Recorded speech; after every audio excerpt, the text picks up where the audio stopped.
In California, there's a man-made lake buried underground. It holds enough water to supply Los Angeles for 3 years. One family controls it. Not the state, not the federal government. A single family. And you've probably never heard their name, but you've definitely bought their products. Let's get one thing straight before we go further. I'm not here to tell you about lizard people or secret vaults under some airport. Everything in this video is documented. Court records, investigative journalism, government reports. I'll leave sources in the description. Now, here's the setup. Water in America was never supposed to work like this. When you turn on your tap, you assume there's a public system behind it. A city, a state, an agency answerable to voters. For most of the 20th century, that was mostly true. Water was treated as a public trust, something too essential to hand over to private interests. But somewhere along the way, in one of the most productive farming regions on Earth, that assumption quietly broke down, and almost nobody noticed until it was too late to reverse. To understand how this happened, you have to go back almost 100 years.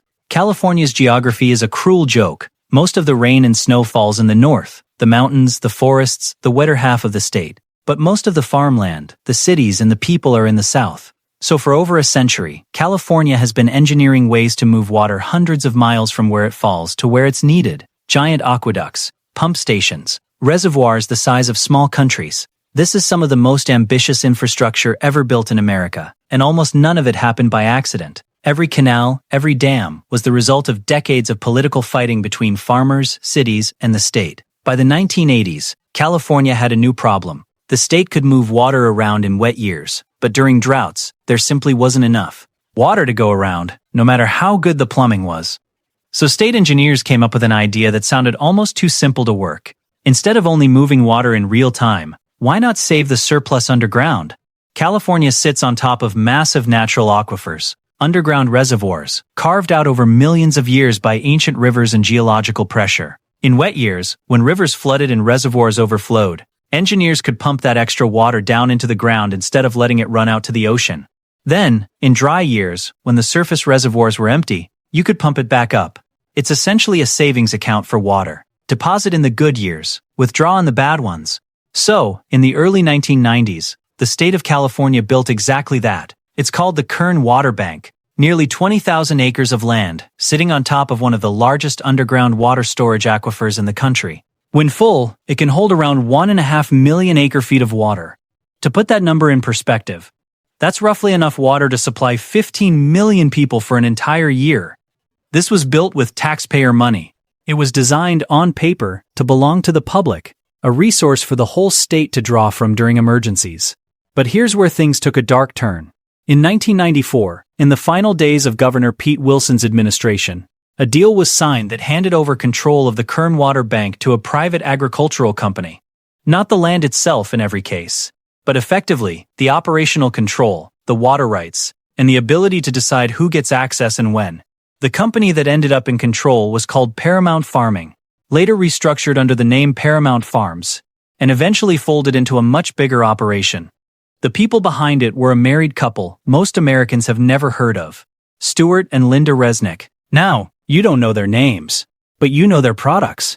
Fiji water, the bottled water with the label everyone recognizes. Palm Wonderful, the pomegranate juice. Wonderful pistachios, the ones with the celebrity commercials. Halos, the little seedless mandarins in your grocery store. All of it, every single one of those brands, is owned by one company, the Wonderful Company. And the people who quietly ended up in control of one of the largest underground water reserves in the country are the exact same people selling you bottled water at the checkout counter. Most people assume water in America is publicly managed, accountable to elected officials, distributed based on need. The reality in this case is far stranger than that. Here's why this actually matters. And it's not just a story about rich people owning things. Once the Resnicks had reliable access to that water bank, they used it to build the largest farming operation in the United States. They grow more almonds and pistachios than anyone. Almonds are one of the thirstiest crops, over a gallon of water per almond. Multiply that by billions. Now think about the timing. During California's worst droughts in recent memory, the kind of droughts where cities imposed strict water rationing, where homeowners got fined for watering their lawns, where small towns like East Porterville literally ran dry and residents had to shower using water trucked in by the National Guard. The almond and pistachio orchards in the Central Valley largely kept getting watered, Because that water wasn't sitting in a public reservoir subject to public rationing rules anymore. It was sitting in a privately controlled bank, and access to it was governed by contracts, not by a city council trying to ration fairly among its residents. This is the part that should actually unsettle you. None of this was illegal. Nobody snuck in at night and stole anything. Every step of this was done through water rights law, land contracts, and political relationships, built patiently over decades. The Resnicks didn't break the rules of the system. They understood the rules better than almost anyone else in the state, and they used that understanding to secure a position that almost nobody could easily challenge, years before most people even knew there was a game being played. And the influence didn't stop at agriculture. Stuart Resnick became one of the largest political donors in California, contributing to governors, state legislators, ballot initiative campaigns, and, critically, the very water district boards responsible for deciding how water gets allocated during shortages. When you're one of the biggest financial backers of the people who write water policy, you tend to end up liking the policy that gets written. Meanwhile, on the other side of this story, smaller farmers without that kind of financial or political weight had a much harder time. Family farms without deep-pocketed water banks saw their wells run dry as groundwater levels dropped across the Central Valley, often because larger, better-connected operations were drawing from the same aquifer at an industrial scale. Some rural families spent years relying on trucked-in water for basic household use, while some of the wealthiest agricultural operations in the country kept planting more thirsty crops just a few miles away. Here's where the story gets even bigger, because California isn't actually alone in this. Water privatization has been quietly happening across the United States for decades, just in different forms. Wall Street investment firms have been buying up water rights in the American West for years, treating water less like a public utility and more like an asset class, something to be traded, leveraged, and profited from, similar to oil or gold. Some hedge funds have openly described water as one of the most promising long-term investments of the century, precisely because demand for it can never go to zero. Everybody needs it, no matter what the economy's doing.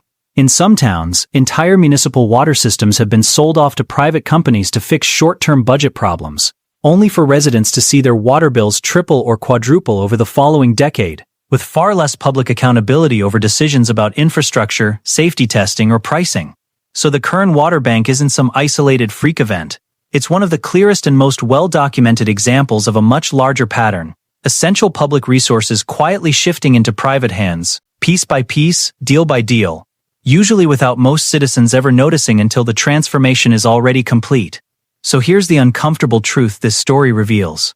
Water in America isn't allocated purely based on need. It's allocated based on who holds legal rights on paper, who has political access, and who moved first, often decades before the public even realized a decision was being made.